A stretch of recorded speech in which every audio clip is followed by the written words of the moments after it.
Kamusta mga bossing? Meron tayong bagong gulo. Maintindihan pa. Bato sa lahat ng nakilala nyo. Dahil kung merong smart TV, smartphone, dapat meron ding smart na gulo. Yung hindi na nafa-flat. Dahil ninahila may vulcanize. Yan ang technology ni Irish Smart Sealing Tire. Ito nga si boss bumili para sa NMAX niya. Hindi mo mapapadapa to, bossing. Mas madikit pa sa kalamay yung lagkit na meron siya sa loob. Natatakip sa mga butas ang poso mold. Hehe, joke lang ina. Kakaiba to, bossing. Masusulit mo yung gulong hanggang sa mapudpud at imabas pa yung ply kung gusto mo. Alam naman nating lahat na pagbili mo pa lang ng bagong gulong at paglabas mo ng shop, pwede ka na mapago o mabutasan. At pag pinabulkanize mo at pinasaksahan mo yung butas, madalas sumisingaw pa rin. Bad trip yun, bossing. Kasi kahit makapal pa yung gulong mo, kailangan mo ng palitan. Meron pala yung hindi mahanginan kasi parado ng sealant yung pito.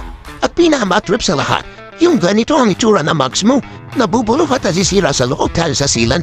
Sigurado ko marami na nakaranas ng ganyan, kaya mo ka na magsayang ng pera sa ibang gulong na hindi mo naman masusulit. Sumukam ito Irish Smart Tire. Ewan ko na kung ma-flat ka pa. Nakalis 20% discount sa amin yan, bossing. Libre pa kabit, bossing. Anong gusto mo? Tisay o tisoy? Hehe, joke lang. Basta pumunta ka na lang dito sa Irish Science Center. Malapit lang to. Dito na to sa 522 JP Rizal Street, Malanday, Marikina City.